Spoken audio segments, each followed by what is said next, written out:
kali kita melihat cermin, bawaannya pasti pengen ngaca.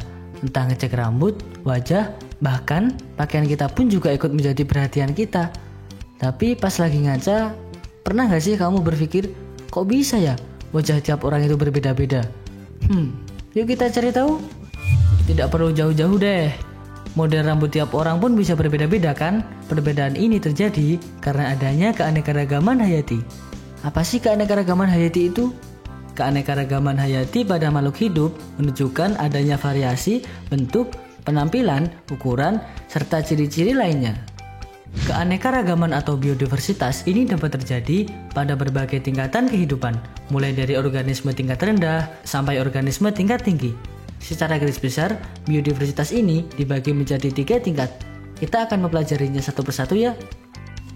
Keanekaragaman hayati tingkat gen ini terjadi pada satu spesies yang sama, yang disebut sebagai varietas. Misalnya nih, kamu tahu bunga mawar? Bunga mawar kan terkenal dengan warna merah. Tapi ternyata mawar juga ada yang warna pink, putih, kuning, dan lain-lain. Nah, mereka satu jenis, namun warnanya berbeda-beda. Inilah yang mengakibatkan adanya satu variasi. Sedangkan keanekaragaman pada tingkat spesies, itu walaupun mereka berbeda spesies, tapi mereka dalam satu genus atau family yang sama.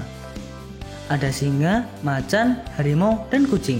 Walaupun mereka berbeda jenis, habitat, dan perilaku, tapi mereka tergolong dalam satu family yang sama.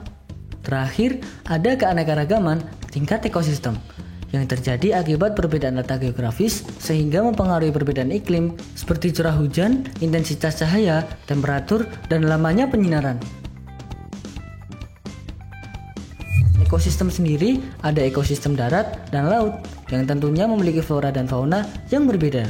Dari ekosistem darat terbagi menjadi savana, di mana ekosistem ini didominasi oleh rumput dan hanya memiliki beberapa pohon yang bisa dijumpai di wilayah tropis.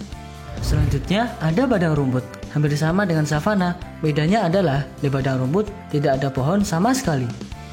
Ada juga gurun, di mana wilayah ini memiliki temperatur udara yang ekstrim, maka dari itu hanya beberapa organisme yang dapat hidup di sana.